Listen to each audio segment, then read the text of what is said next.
Ahora sí. Bueno, entonces, como les decía, buenas tardes, bienvenidos a nuestra clase del día lunes 9 de mayo, donde vamos a discurrir sobre la obra de Carlos Luis de Secondat, el barón de la Brede y de Montesquieu, el barón de Montesquieu, y su gran obra que tiene que ver sobre la teoría de la división del poder. Lo primero y más importante es situarnos en el contexto histórico. Carlos Luis de Secondat nace en 1689 en Francia, en el entonces Reino de Francia, bajo la dinastía de los Borbones, y fallece en el año 1755. Es decir, se encuentra a caballo entre el siglo XVII y el siglo XVIII, se encuentra a caballo entre el siglo XVII y el siglo XVIII, que será muy importante para el desarrollo de los futuros acontecimientos sociales y civiles que tendrán lugar con las revoluciones burguesas a fines del siglo XVIII. El contexto, como les decía a ustedes, es muy importante. Tenemos que hablar, sin lugar a dudas, de lo que los autores denominan el siglo de las luces, ¿no? Y este nombre no hace más que simbolizar cómo la luz de la razón y el conocimiento va a iluminar a los hombres y a la sociedad sobre la oscuridad y las tinieblas, el oscurantismo de la ignorancia. De la ignorancia y de los dogmas de fe y de las supersticiones. El siglo de las luces constituye una verdadera revolución intelectual. El progreso de las ciencias del hombre por sobre las supersticiones y sobre los dogmas. Y la razón es el único medio que poseen los hombres para alcanzar la sabiduría, para conocer la verdad. Entonces, caracterizando al siglo de las luces, podemos decir que es un movimiento intelectual, científico, filosófico, político, cultural, literario, que va a abarcar todas las esferas del conocimiento humano y que va a producir profundos cambios sociales en el siglo XVIII, fundamentalmente en Europa. Luego estas nuevas ideas, estos nuevos cambios sociales y científicos serán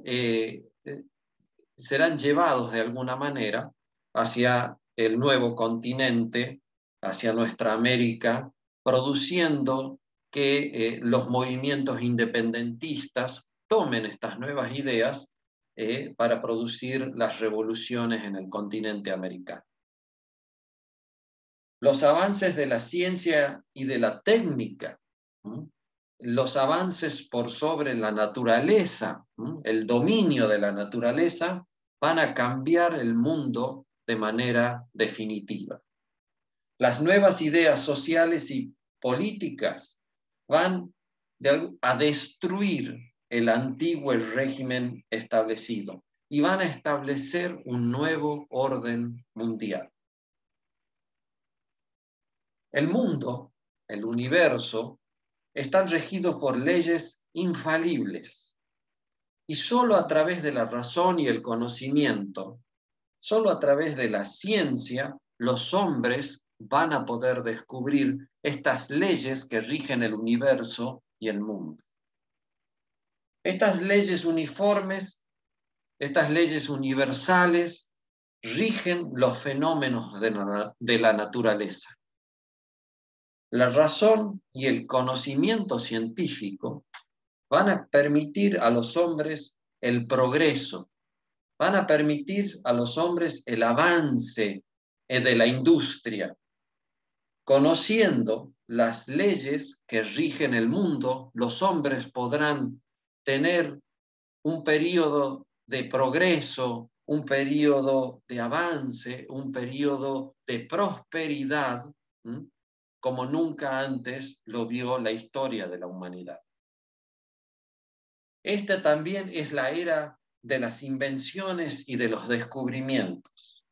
Las leyes de la física, las leyes de la química, la máquina de vapor, permitirán un avance científico como nunca antes se vio en la historia de los hombres. Pero también estas nuevas ideas van a influir en el campo de la filosofía, en el campo de la política. El liberalismo saldrá como una nueva idea que se opondrá al absolutismo político. La libertad del individuo tiene que ver con una libertad individual, una libertad de opinión, una libertad de palabra, una libertad política contra toda tiranía y una libertad religiosa que promueve la tolerancia religiosa de todos los hombres. Estos principios de libertad intelectual, de libertad política y de libertad religiosa van a oponerse contra toda opresión. Esta libertad del individuo va fundamentalmente a significar un rechazo de los dogmas teológicos y de los dogmas políticos del pasado reciente de los hombres. Recuerden ustedes, y si me permiten voy a empezar a compartir pantalla.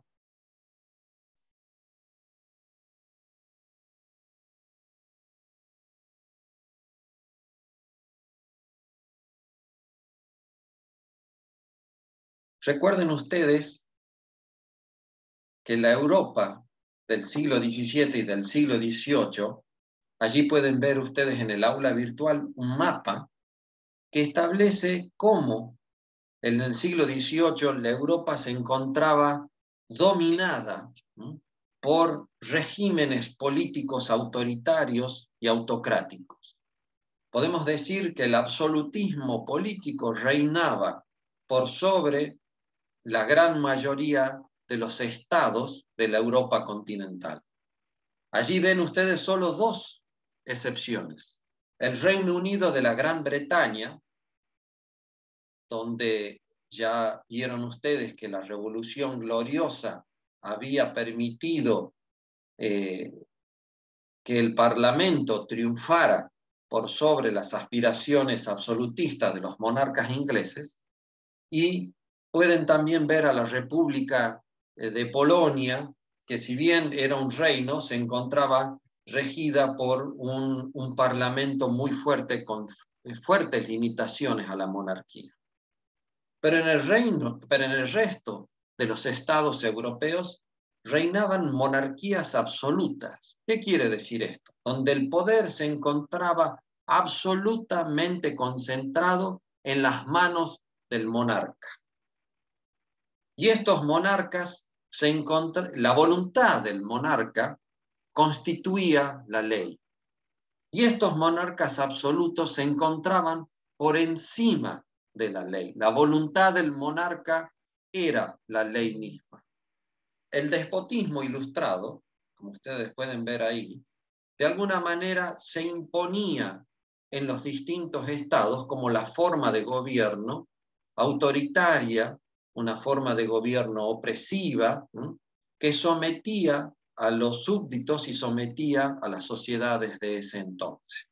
Ya veremos más adelante cuáles son las características principales de este despotismo ilustrado.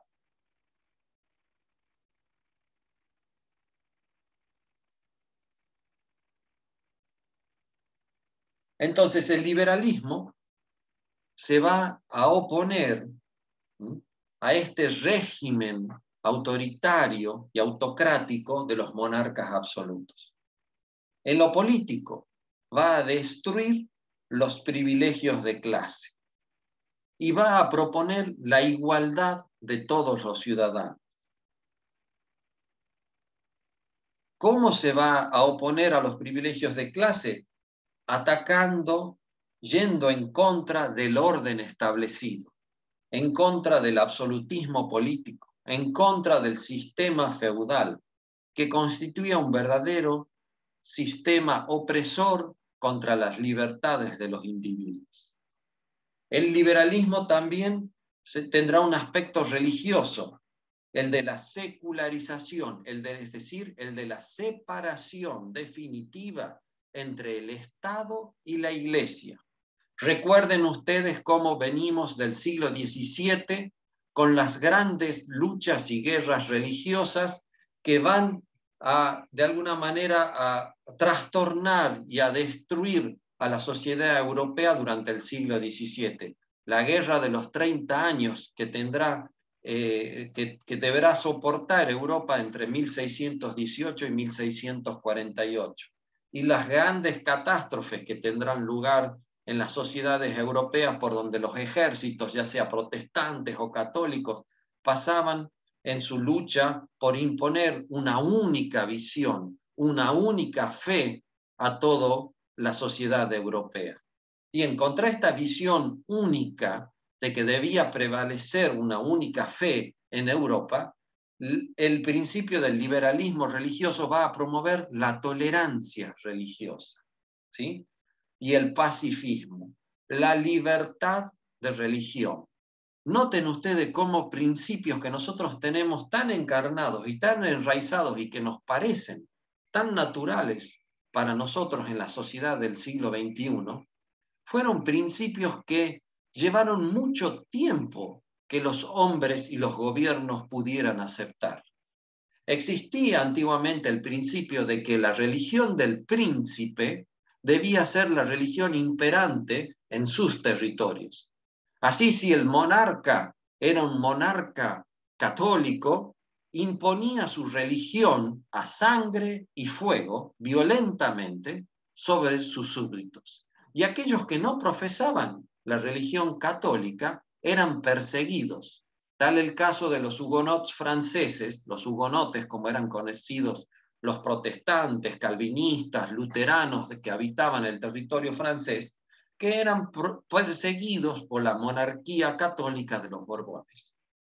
Otra cosa semejante ocurría con las monarquías y los principados que habían abrazado la fe protestante, sobre todo en el norte de Europa y en el norte de los estados alemanes, donde los católicos eran perseguidos por justamente no abrazar la religión que su príncipe, que el monarca de esos territorios, había elegido como la religión del Estado. Entonces, estas luchas religiosas, esta libertad de profesar la religión que hoy damos por sentada y que creemos que debe ser algo natural, significó muchas guerras, significó muchas luchas entre los distintos estados que abrazaban una fe o ya bien otra fe distinta. En el aspecto religioso, entonces, el liberalismo religioso produjo la separación entre el Estado y la Iglesia, como ya les decía, este proceso de secularización que tiene una consecuencia, la del laicismo, donde el Estado debe ser un Estado laico, no imbuido por principios religiosos, y un Estado que se convierta en garante de todos los ciudadanos, sin importar cuál sea la religión que estos profesen, y como garante de la tolerancia religiosa que debe imperar entre los súbditos.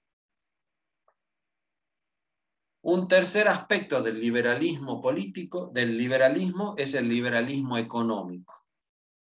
La burguesía, la emergente clase de los comerciantes y de los industriales, exigía el fin de los monopolios estatales.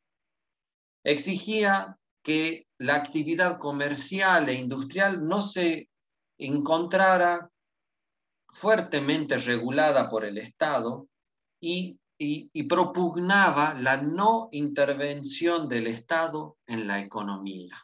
La libertad de los hombres ante todo, la libertad de religión, la libertad de expresión, como ya vimos, la libertad política, pero también la libertad económica de que los hombres puedan elegir qué profesión realizar y que tengan la libertad para llevar adelante sus industrias y el comercio de la mejor manera. Todas estas nuevas ideas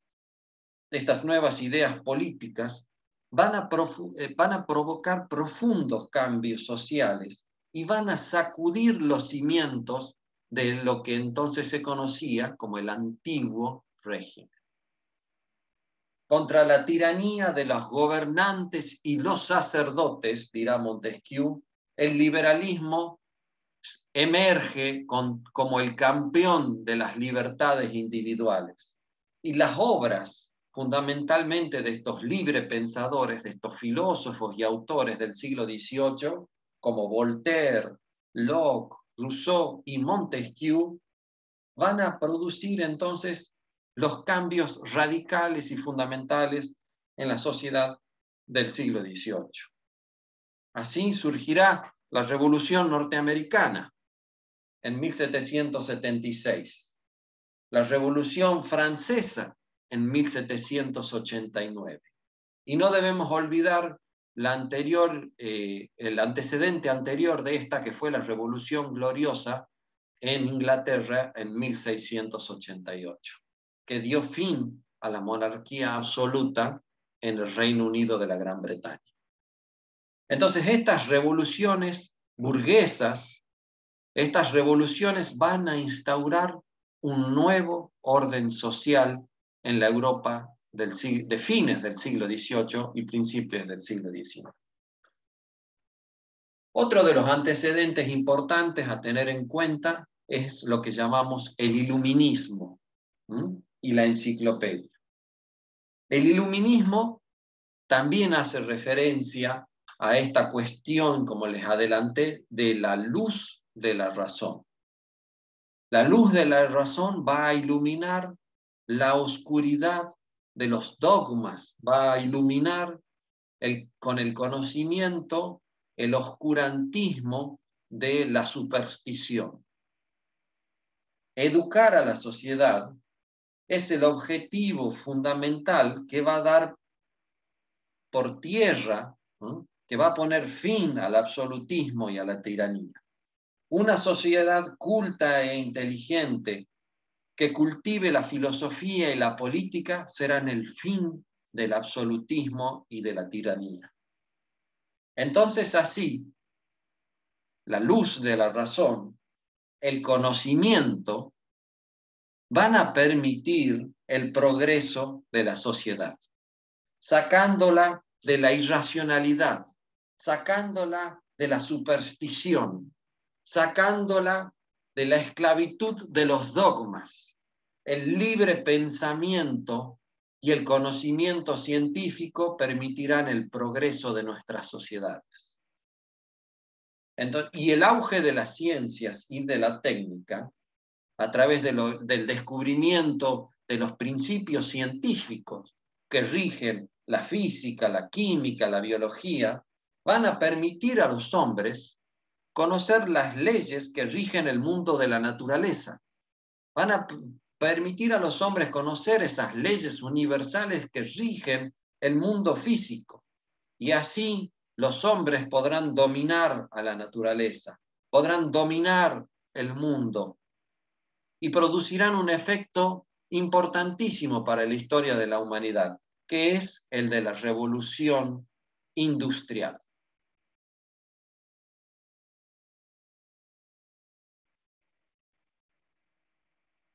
Aquí, como vemos, hay un cambio en la mentalidad de los hombres del siglo XVIII. El hombre y el conocimiento son el centro de todas las actividades humanas. Hay lo que se denomina un antropocentrismo. Existe una confianza ilimitada, un optimismo absoluto en el progreso humano.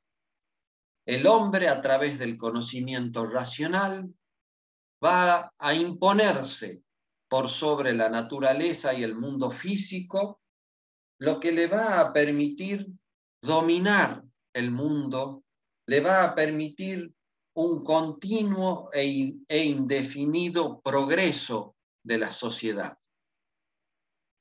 el racionalismo se impone como la forma en que el conocimiento y este dominio de la naturaleza va a permitir a los hombres entender y dominar el mundo, pero solo a través de la razón, solo a través de la inteligencia, solo a través del conocimiento científico, que les permitirá descubrir estos principios generales, estos principios universales que rigen el universo y al mundo de la naturaleza.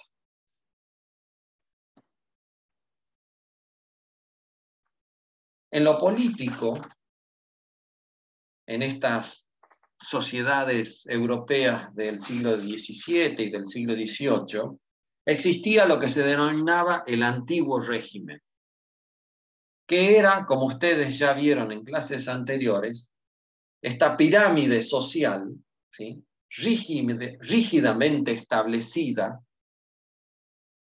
una sociedad estamental donde los hombres no podían subir la escalera social libre y voluntariamente. Los hombres estaban destinados a cumplir un rol en esta pirámide social y no podían escapar a ese destino al cual habían sido asignados. Recuerden ustedes el principio del origen divino del poder de los monarcas. Los monarcas absolutos reconocían o pretendían reconocer que su poder político devenía del mismísimo Dios. Era Dios mismo quien los había establecido para regir los destinos de la sociedad. Y este régimen establecido, este régimen que el Dios mismo había establecido, ¿cómo podían los simples mortales, cómo podían los siervos de la gleba que se encontraban en la base de esa sociedad estamental, cómo podían unos simples burgueses cuestionar la voluntad divina? ¿Quiénes eran los simples mortales para cuestionar la voluntad de Dios, quien había establecido este régimen rígido y estamental? Un régimen de por más injusto, debemos decir.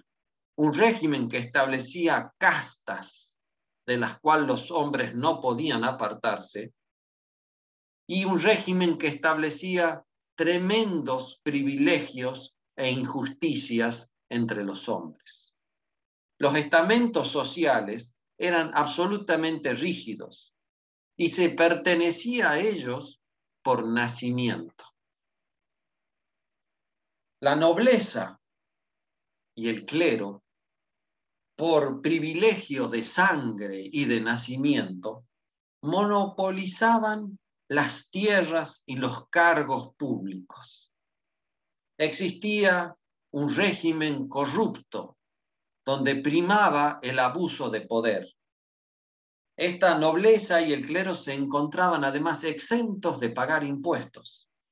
Tenían privilegios impositivos, tenían privilegios de justicia, no podían ser juzgados sino por otros pares. Los nobles no podían ser juzgados por la justicia ordinaria, sino por sus propios pares. No existía la idea de igualdad, mucho menos existía la idea de meritocracia. Los nobles accedían a los cargos públicos por el privilegio de la sangre, por el privilegio del nacimiento. Así, la nobleza y el alto clero van a convertirse en verdaderos parásitos, que vivían rodeados de lujos, sin hacer ninguna actividad útil. Vivían de sus privilegios, de sus títulos nobiliarios, de sus títulos de tierras, de sus privilegios y de sus prerrogativas de clase, obtenidos por el mero hecho del nacimiento. constituían verdaderos ricos terratenientes. Un terrateniente es una persona que posee grandes extensiones de tierra. Y vivían también de los privilegios, de los cargos que heredaban de padres a hijos. Cargos y honores. Los cargos públicos eran heredados de padres a hijos, al igual que las tierras eran heredadas, la titularidad de las tierras eran heredadas de padres a hijos.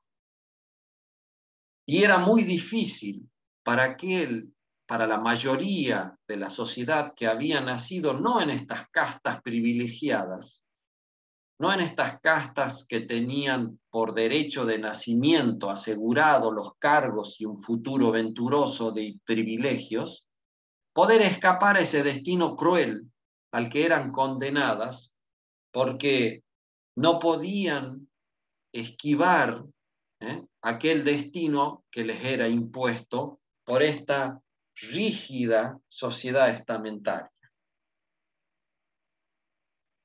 El despotismo ilustrado surge influenciado por las nuevas ideas de los pensadores y filósofos del siglo XVIII. Los monarcas del siglo XVIII, influenciados por las nuevas ideas de la Ilustración, algunos de estos soberanos entonces van a realizar reformas sociales impulsados por la idea de progreso en sus estados, en sus territorios. Pero este despotismo ilustrado no escapará a la regla del absolutismo. El lema del despotismo ilustrado era todo para el pueblo, pero sin el pueblo. Estas nuevas ideas, estas ideas de progreso, que van a tomar estos soberanos absolutos, van a permitir mejorar la economía de sus estados, produciendo reformas agrícolas, permitiendo cierto desarrollo de la industria y dando impulso al comercio. Van a mejorar y modernizar la administración del Estado. Van a mejorar la educación de sus súbditos. Van a propugnar la separación entre el Estado y la Iglesia. Recordemos cómo la España de los Borbones del siglo XVIII van a expulsar a los jesuitas de las colonias americanas. Es decir, va a haber una separación entre el Estado y la Iglesia, un proceso de secularización.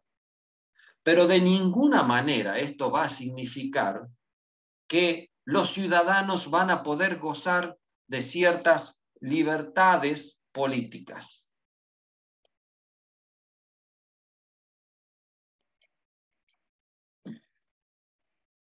Estas mejoras o estas reformas sociales que los déspotas los monarcas absolutos van a permitir en sus estados, de ninguna manera va a significar renuncia alguna contra el concepto absolutista del poder.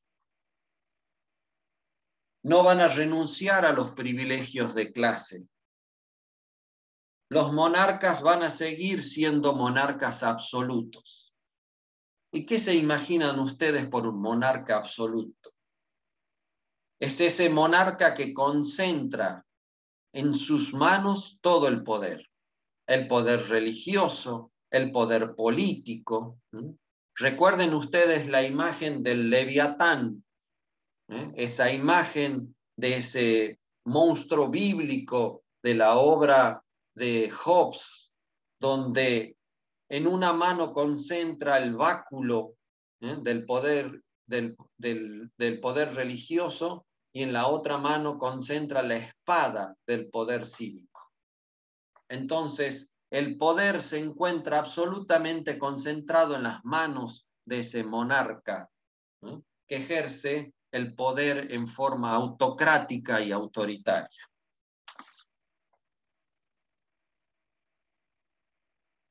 Los monarcas absolutos,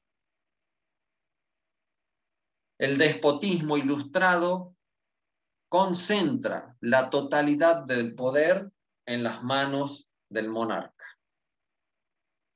Para que el poder sea absoluto, el poder debe reunir ciertas características. El poder absoluto es único. Lo ejerce en forma autocrática el monarca. El poder absoluto es indivisible. Solo lo ejerce el déspota. No existe constitución, no existe ley que limite el poder del monarca. Los súbditos se encuentran absolutamente sometidos a la voluntad del rey. Pero este rey, este déspota, este monarca, se encuentra por encima de la ley. La ley lo constituye su propia voluntad. La voluntad del monarca es la ley. Recuerden la famosa frase de Luis XIV, el rey sol de la Francia de los Borbones, que fallece en 1715. Luis XIV, el rey sol, decía: el Estado soy yo. ¿Qué mayor definición del poder absoluto que esta frase de Luis XIV? El Estado soy yo. Mi sola voluntad es la ley. Y le decía, y además era conocido como el rey sol, el rey astro. ¿Por qué? Porque todos los planetas giran alrededor del sol. El sol era el centro de la galaxia. Y como el sol, alrededor del monarca absoluto giraba toda la vida política y social de sus súbditos y de su estado. La voluntad del rey es la ley, pero no debemos confundirnos. El monarca no se encontraba sometido a la ley. Y es aquí importante entonces volver a recordar la teoría del origen divino del poder de los reyes. Ese orden establecido por Dios en una sociedad rígida, estamental, que consagra privilegios para un determinado y un pequeño grupo de personas, la nobleza y el clero, que constituyen las clases dominantes, ricos terratenientes, monopolizan los cargos públicos, poseen derechos feudales, no sobre tierras, sino sobre las personas. Están exentos como privilegios del pago de los impuestos. Imagínense la injusticia de estas sociedades donde aquellos que concentran todo el poder están exentos de las cargas públicas de pagar impuestos para sostener la propia estructura de la cual gozan de los privilegios. Muy bien. En esta sociedad del siglo XVIII, en este antiguo régimen de privilegios, de monopolios, donde impera el feudalismo, donde impera el autoritarismo y el absolutismo político, nace Carlos Luis de Secondat, barón de la Brede y de Montesquieu, en 1689.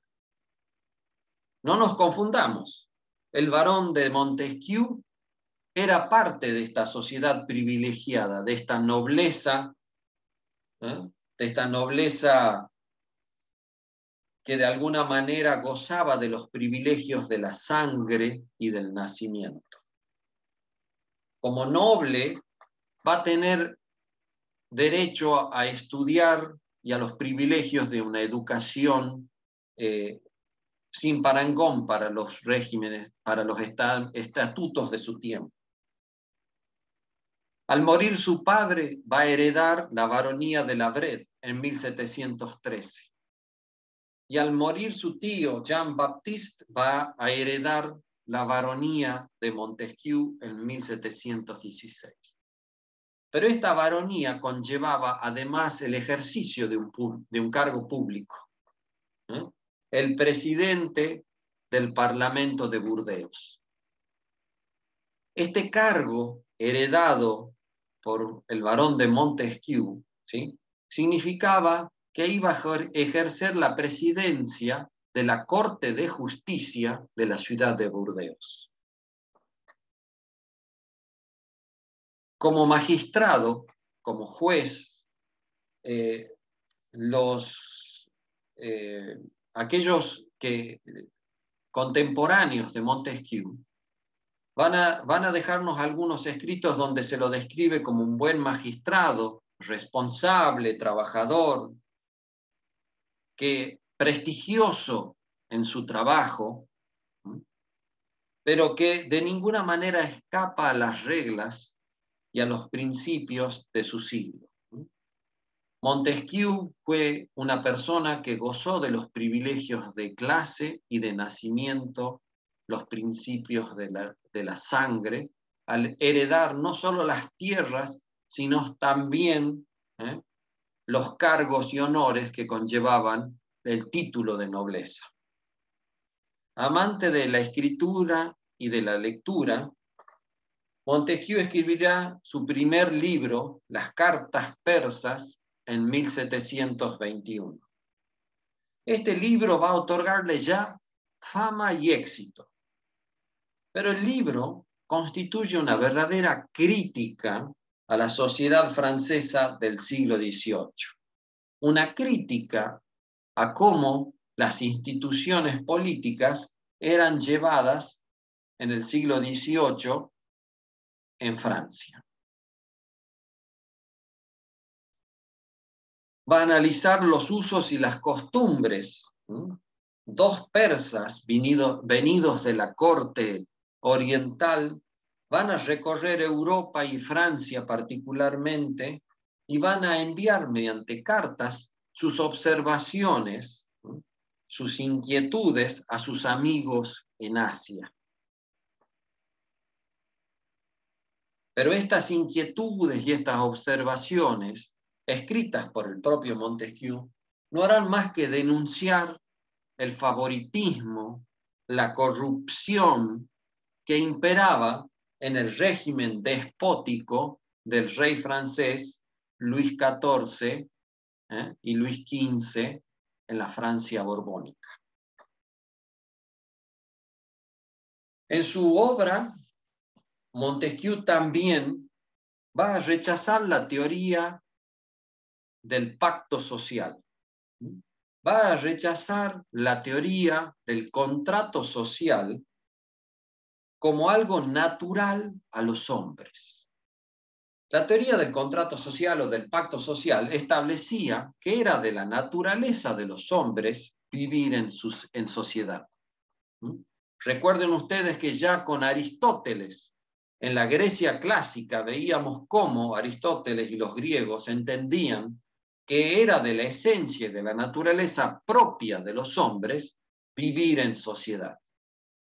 Pero Montesquieu rechaza esta concepción de la sociedad como algo natural de los hombres, y más bien nos dice que la sociedad es un producto artificioso, es un producto artificial que los hombres inventan para evitar los males mayores de la guerra entre los hombres.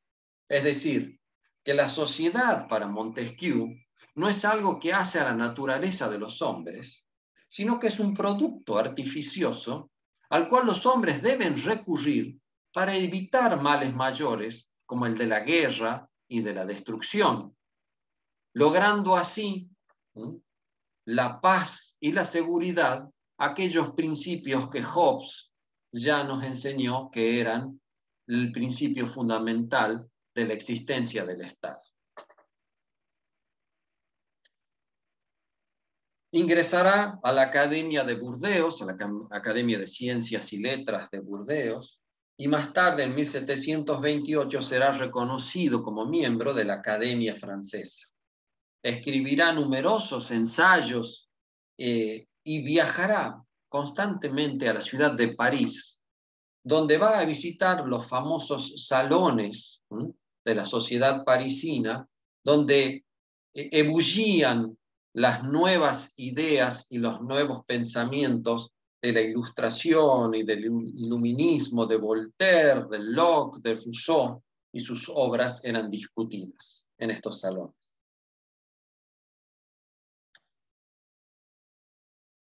Para dedicarse por entero a su verdadera pasión, que era el estudio y la escritura sobre las ideas políticas, va a vende su cargo de presidente del Parlamento de Burdeos, este cargo de justicia, de presidente de la Corte de Justicia de Burdeos. Y liberado de esta, para él, tediosa tarea, viaja por Europa por 4 años, analizando y estudiando las estructuras políticas de los distintos estados que recorre. Va a analizar las leyes y las constituciones de existir de estos países que va a visitar. Algo semejante a lo que hizo Aristóteles en la Grecia clásica, cuando, para dar su clasificación de las formas de gobierno, analiza y estudia las constituciones de las distintas polis griegas de su tiempo. Muy bien, entonces Montesquieu hará algo semejante, recorrerá los principales estados de la Europa del siglo XVIII, estudiando sus leyes políticas, estudiando la estructura de estos estados, de Austria, de Hungría, de Italia, recorrerá Venecia, Génova, Milán, Roma, llegará al sur de Italia hasta Nápoles, navegará por el Rin, estudiando a las leyes de los distintos estados y ciudades libres alemanas, hasta llegar a Holanda, hasta los Países Bajos. Y allí se embarcará hacia Inglaterra, donde va a permanecer 1 año y medio estudiando la Constitución británica y la forma de gobierno del Estado británico, ¿no? Del Reino Unido de la Gran Bretaña. En 1731 comienza a escribir su gran obra que hoy nos convoca, El espíritu de las leyes. Y recién 14 años después dará a conocer al mundo su obra con la publicación en 1748 de su gran obra política.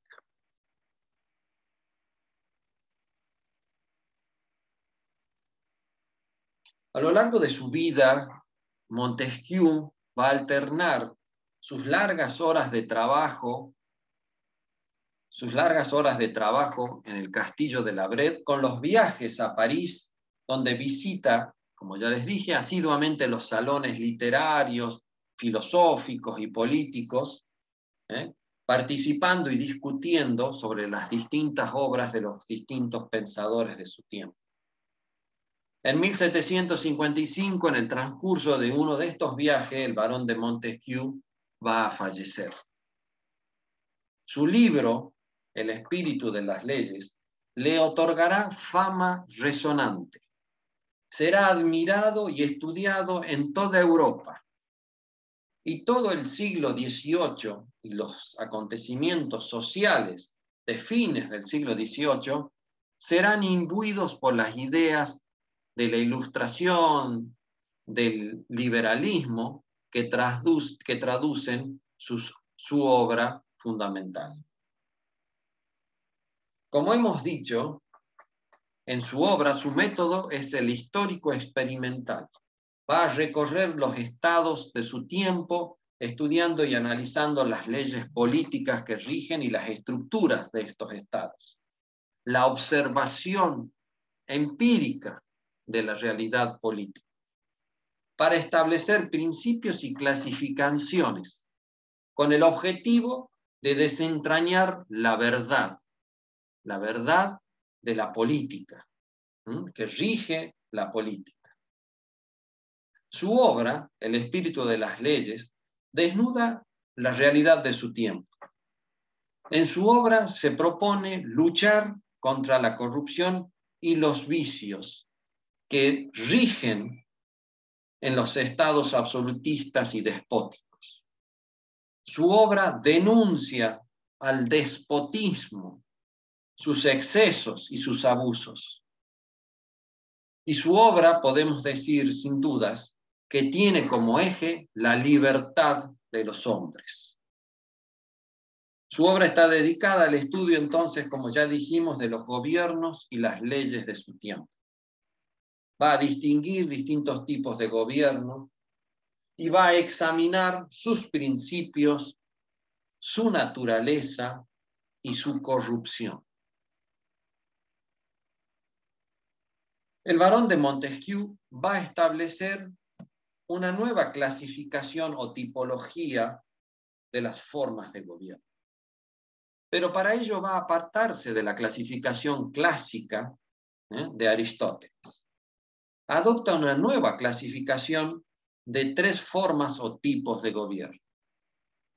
La primera de ellas, a la que va a denominar república, reúne a la democracia y a la aristocracia. Es decir, la república se encuentra subdividida entre una república democrática y una república aristocrática. El principio rector de la república es la virtud cívica. La segunda forma de gobierno de esta clasificación de Montesquieu lo constituye la monarquía, el gobierno de uno solo. Pero este gobierno de uno solo tiene como principio rector el honor.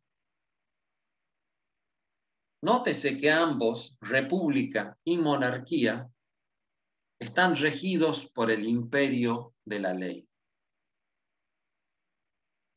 Y la tercera forma de gobierno, la tercera clase o tipo de gobierno para Montesquieu, la constituye el despotismo, que no es otra cosa que un sinónimo de la tiranía. El principio rector que rige al despotismo para Montesquieu es el principio del temor. El principio de la virtud cívica para la república, el principio de los honores que rige la monarquía y el principio del temor y del miedo que rige a la tiranía y al despotismo. El despotismo es un gobierno absoluto que no encuentra limitación alguna en las leyes.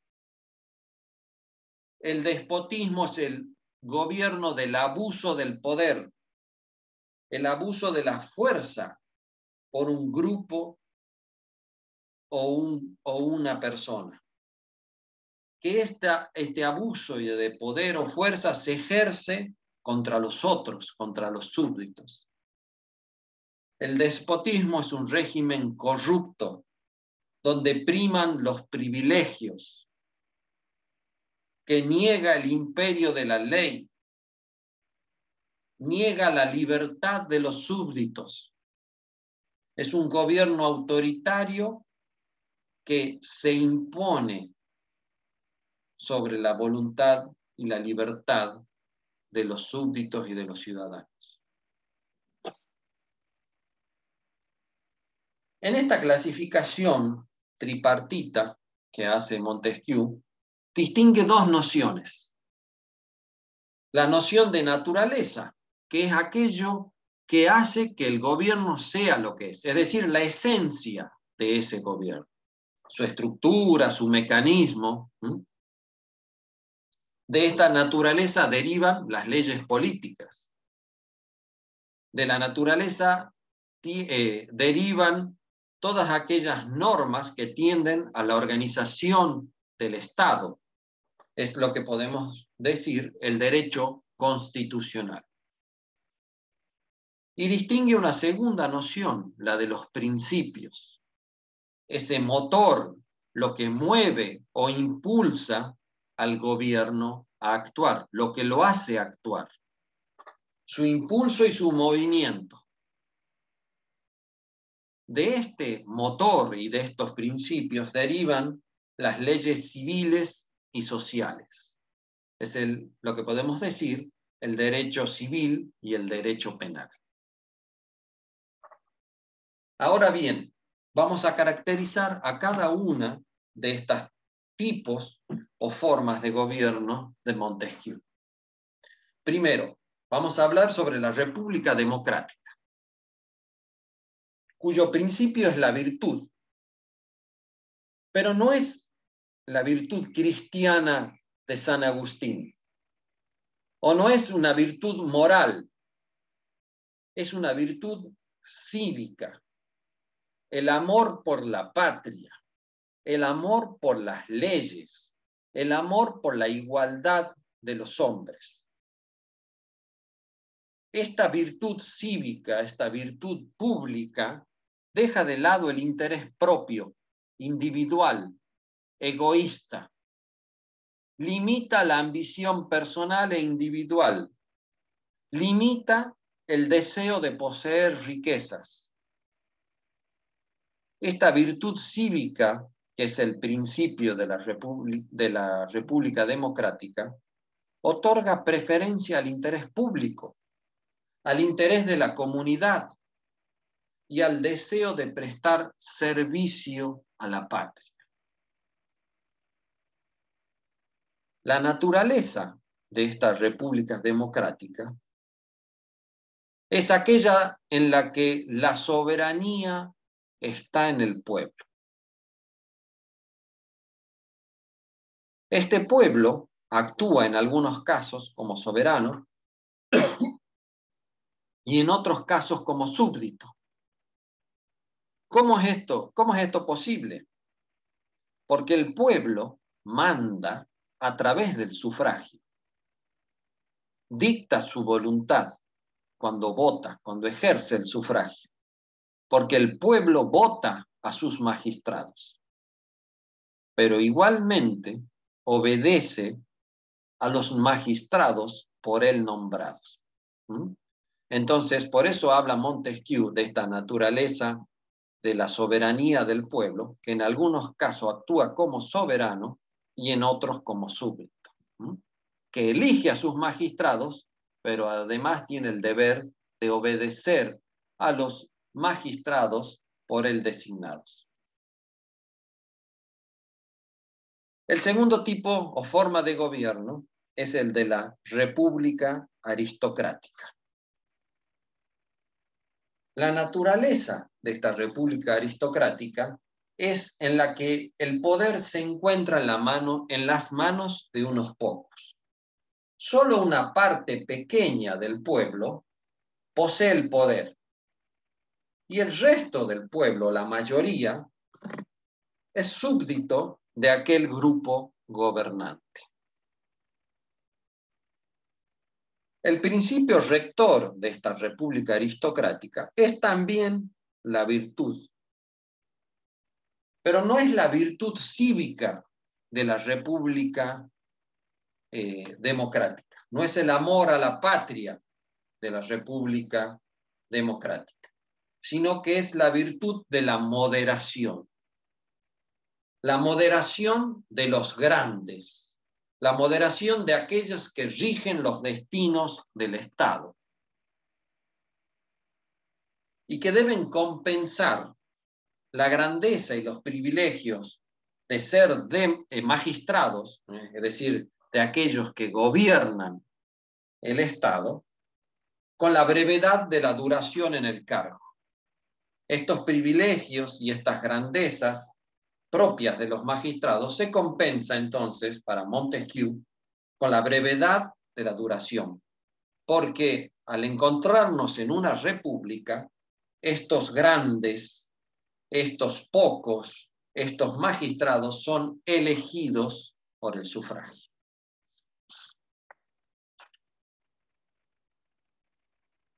La tercera o segunda forma, porque acá estábamos viendo dos subtipos de la república, La segunda forma de gobierno o tipo de gobierno es el de la monarquía.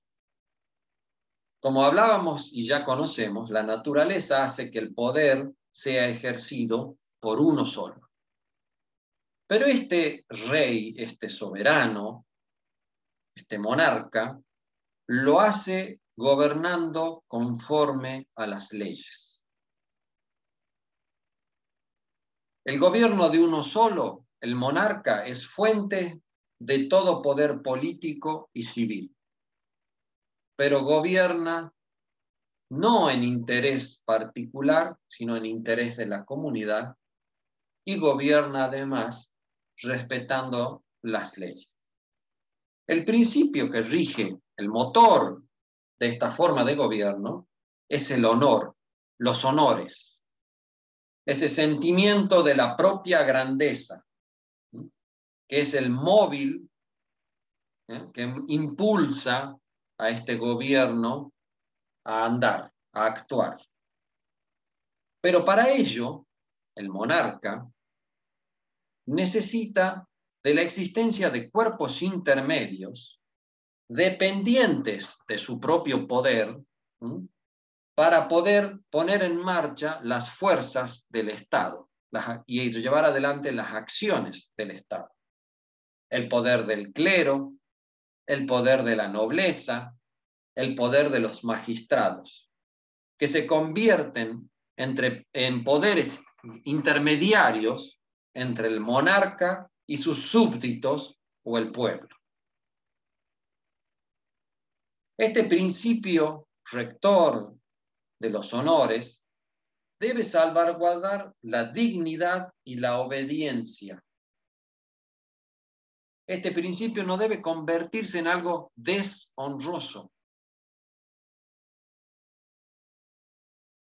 porque de por sí la monarquía implica desigualdad y privilegios entre estos estamentos intermedios del clero, la nobleza y esta estratificación social u orden social que establece esta sociedad rígidamente establecida.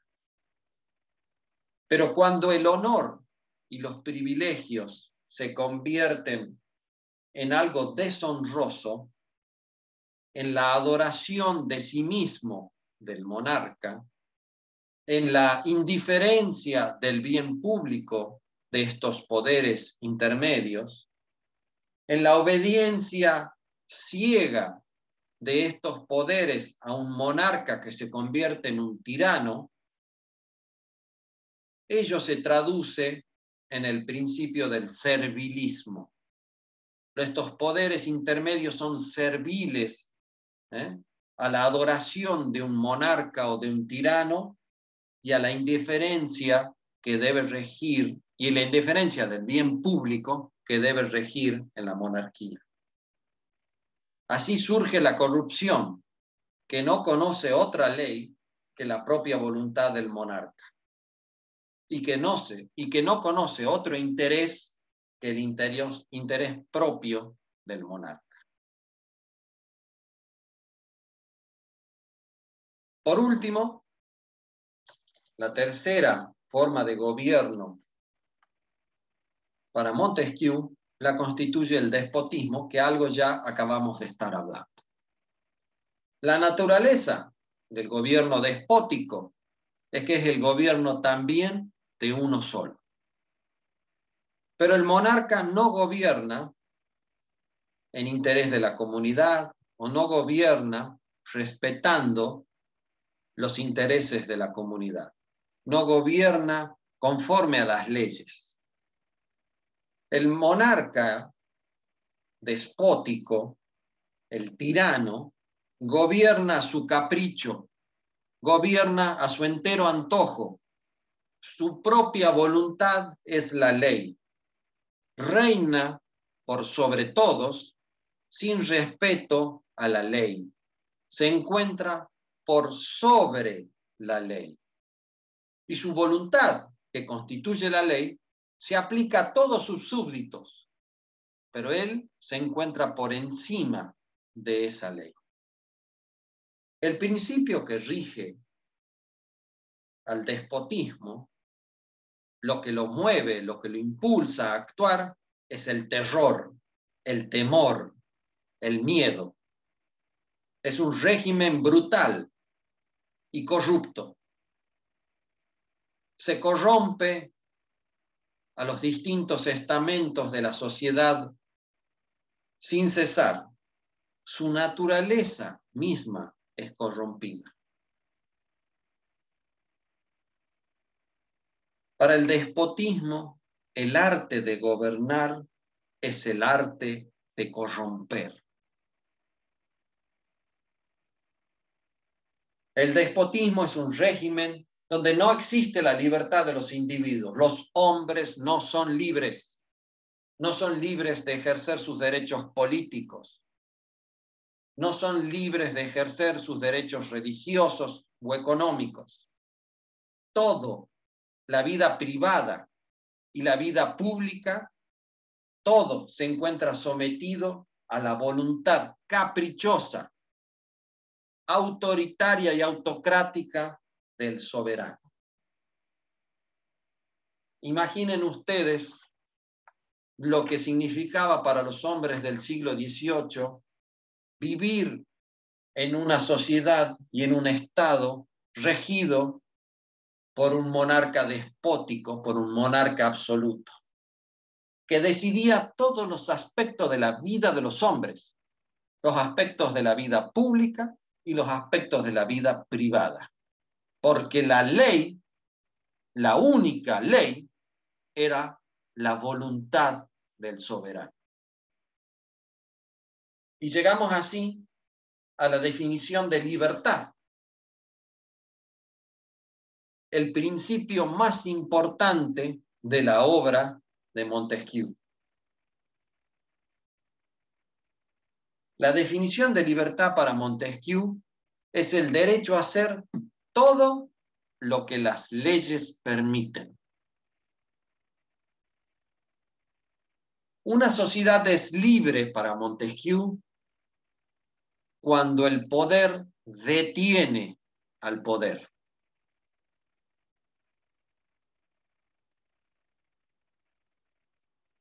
Es necesario limitar al poder, evitar que el poder conferido por las leyes sea ejercido en forma abusiva. Para evitar eso, es necesario limitar el poder.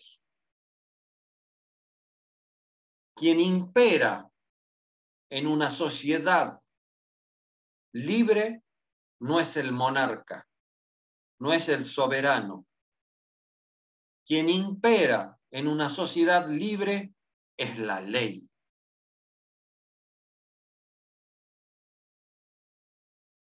Para que un poder se encuentre limitado, es necesario atacar esas características que lo hacían de lo absoluto, que ya lo hablamos con anterioridad. ¿Cómo era el poder absoluto? Único. ¿Cómo se ejercía en forma absoluta e indivisible? El poder concentrado en las manos de ese monarca absoluto. ¿Cómo vamos a limitar ese poder? ¿Cómo vamos a hacer que impere la libertad en la sociedad? Pues bien, dividiendo el poder, separando el poder.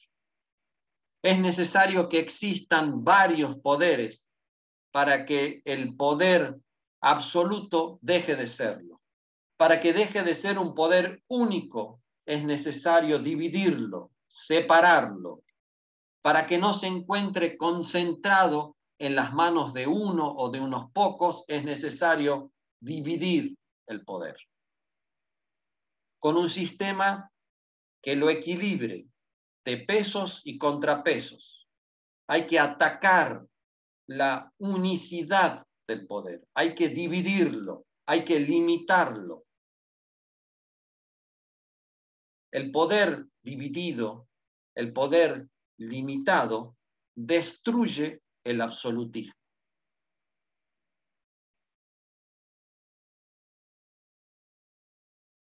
La doctrina de la división de poderes de Montesquieu surge así entonces como una garantía de la libertad de los hombres. Los hombres serán libres siempre y cuando el poder no sea único y no se ejerza de manera absoluta.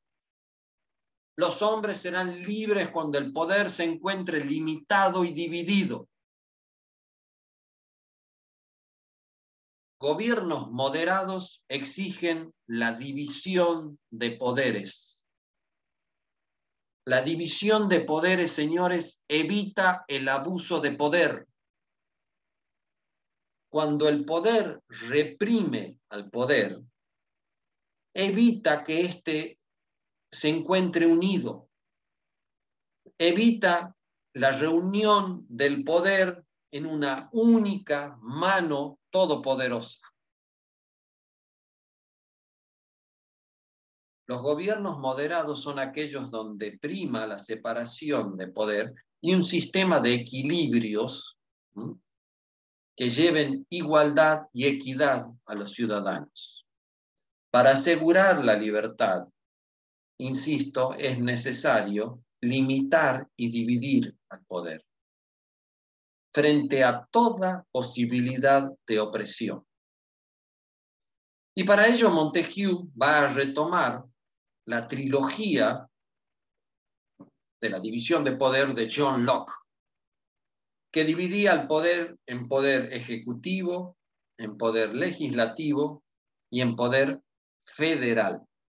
Recuerden que era aquel que tenía la representación del Estado de las relaciones internacionales. Y Montesquieu va a hacer una modificación a esta división de Locke, donde va a establecer una división de poder ejecutivo, poder legislativo y poder judicial, de los magistrados o de los jueces. Cada poder entonces va a sujetar al otro. Cada poder va a constreñir al otro, con amplias facultades mutuas de neutralizarse. La libertad así se verá asegurada en un equilibrio político de la separación de poderes y en un equilibrio donde un poder neutralice al otro. Dice Montesquieu, para que gobiernen las leyes y no los hombres, es preciso que los departamentos legislativo, ejecutivo y judicial estén totalmente separados. Si el que dicta la ley, si el poder que hace las leyes, además las ejecuta, no hay libertad. Si el que hace la ley juzga, además, sobre su aplicación, no hay libertad. Solo existe libertad cuando el poder se encuentra separado. El legislativo limita al poder ejecutivo. Lo hemos visto ya a través de la historia en las luchas entre parlamentarismo y las ideas de los monarcas absolutos. El poder legislativo limita al poder ejecutivo. Pero asimismo, el poder ejecutivo en esta mutua neutralización, por ejemplo, conserva el poder de veto para evitar los abusos del poder legislativo. Esto significa este sistema de pesos y contrapesos que tienden a forjar un equilibrio entre los distintos poderes.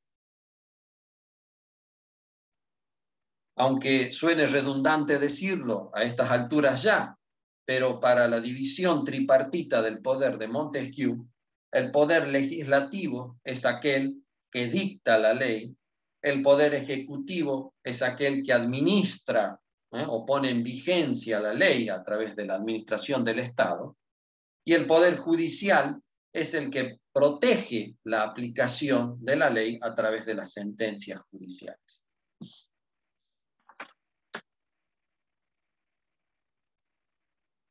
Ahora bien, no solo basta con dividir el poder. Hay que establecer, dice Montesquieu, soportes u órganos permanentes para el ejercicio de estos poderes. El poder ejecutivo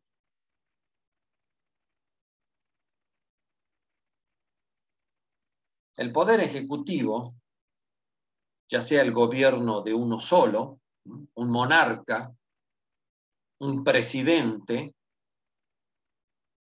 tiene aquellas atribuciones que le son conferidas por la ley y que son necesarias para que tome acciones inmediatas para la administración del Estado.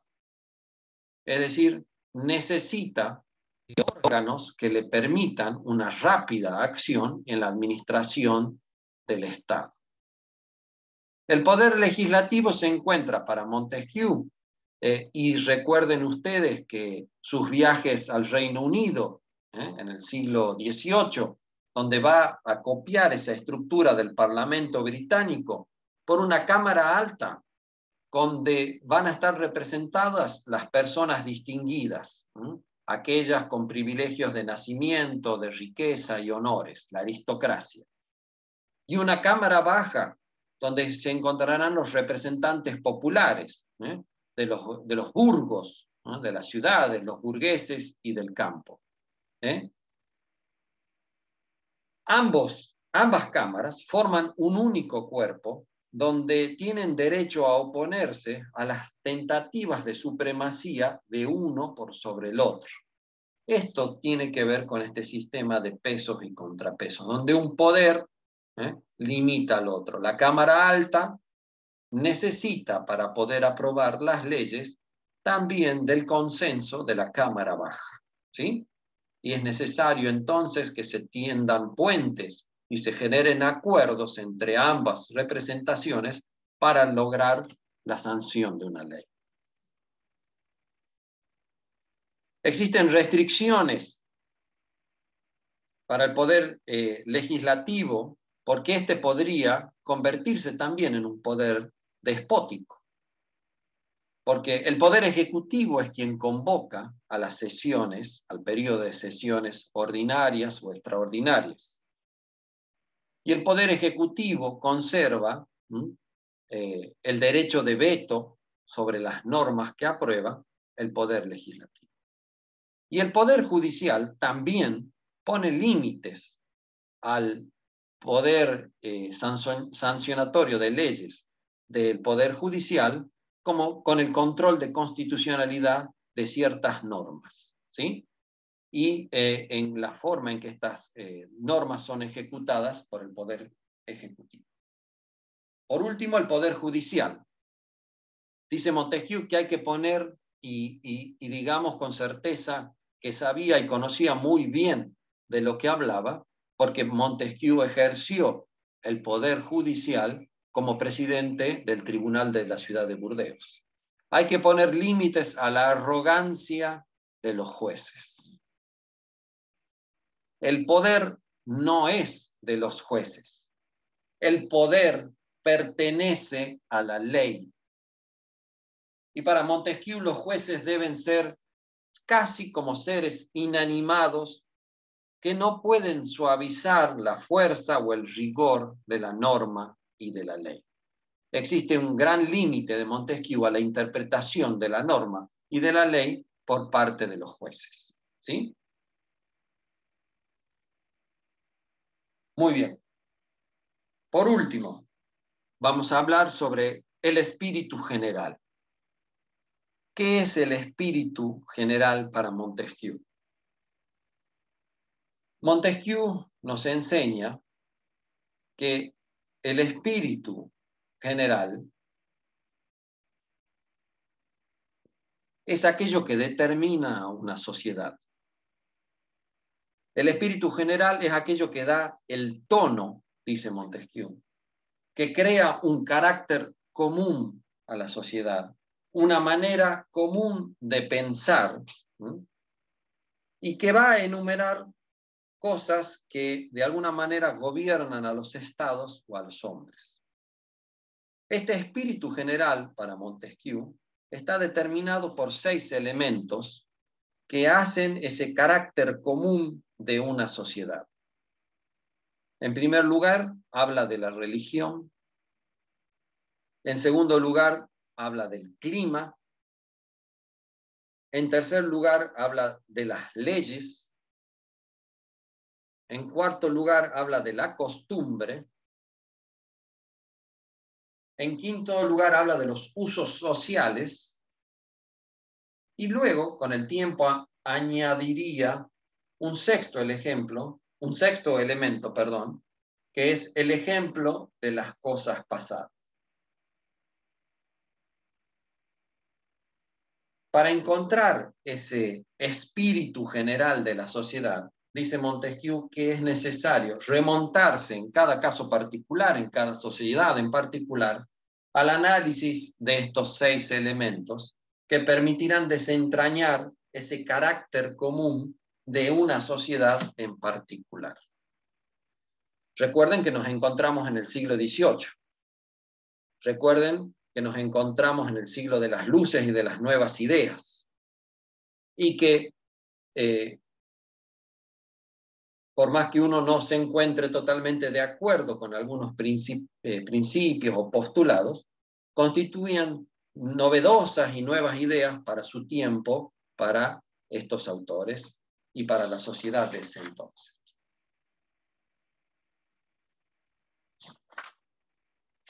Bueno, hasta aquí entonces nuestra clase de Montesquieu. Les recomiendo, no sé si allí están viéndolo todos, pero les recomiendo que entren al aula virtual. En la unidad número 13 van a encontrar, allí ven un retrato de Carlos Luis de Secondat, señor de la Brede y barón de Montesquieu, ¿sí? Como les decía y les mostré oportunamente, tienen un pequeño mapa que de alguna manera les ilustra sobre la realidad política de su tiempo, las monarquías absolutas que imperaban en ese entonces y el despotismo ilustrado, todo para el pueblo y sin el pueblo. Y luego tienen un pequeño cuadro donde podrán ustedes de alguna manera ver la división de la teoría de la división y separación de poderes de Montesquieu. El poder legislativo, el poder ejecutivo y el poder judicial. Y este principio de pesos y contrapesos, de contralor entre los distintos poderes, de la teoría de división de poder. Y por último, aquí podrán ustedes obtener un PowerPoint sobre la clase de hoy, pero desde ya les sugiero que no se queden tan solo en esto que es una mera ayuda para mejor comprender el texto de Paniagua, porque la bibliografía obligatoria de la cátedra, insistimos siempre, todos los docentes, lo constituyen el libro tomo 1 y el tomo 2 en particular de Paniagua, que es la bibliografía básica de nuestra cátedra. Muy bien, entonces regresamos a la unidad 13 y allí pueden ustedes tener los recursos sobre esta unidad de lo que hemos podido tener la clase del día de hoy.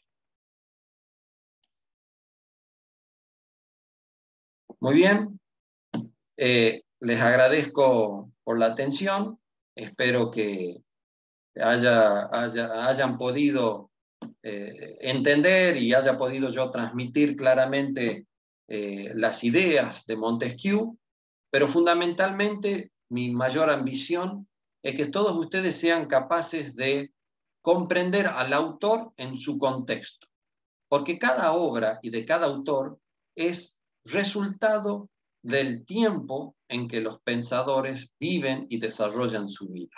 ¿Mm? Y lo fundamental es que ustedes sepan comprender que principios y derechos que hoy nosotros damos por sentado como válidos y que tenemos de alguna manera naturalizados como válidos para nuestro tiempo, son principios y valores que llevaron mucho tiempo a la humanidad poder aceptar como principios universales. El valor de la justicia, los principios de libertad, de igualdad de los hombres, tomaron siglos de luchas, de guerras sangrientas, entre enfrentamiento entre distintas posturas ideológicas y enfrentamiento entre distintas ideas, llegar a este punto en el siglo XXI donde todos somos capaces de gozar de principios y derechos en nuestras constituciones de nuestros estados. Pero llegar a este punto en la historia de nuestras sociedades significó guerras, luchas, sangre derramada y numerosas luchas fratricidas, diría, ¿no? Por principios e ideas religiosas, por principios e ideas políticas, por principios e ideas económicas, sobre cómo nuestras sociedades deben estructurarse y sobre cómo los principios que rigen estas sociedades deben prevalecer unos sobre otros. Lo importante es que ustedes sean capaces de comprender y de valorar que las ideas y principios que rigen nuestra sociedad moderna no es algo gratuito que nos haya venido del azar, sino que es algo que debemos preservar y cuidar, máxime entre todos nosotros, futuros agentes del derecho, abogados, como todos ustedes están estudiando esta profesión, que el día de mañana ejercerán sus profesiones en la forma particular o bien dentro de la administración del Estado, en cualquiera de sus distintos poderes, que el salvaguardar las libertades, salvaguardar los principios de pluralismo, de tolerancia que rigen a nuestras sociedades modernas, costó sangre, sudor y lágrimas, parafraseando a Winston Churchill, y que nada se debe dar por sentado de aquí hacia el futuro, sino nos exige a nosotros como agentes de la defensa de los derechos y las libertades, estar permanentemente atentos, ¿no?, a cualquier intento de subyugar estos valores que rigen nuestras sociedades. Muy bien, hasta aquí entonces la clase del día de hoy. Dejo de grabar.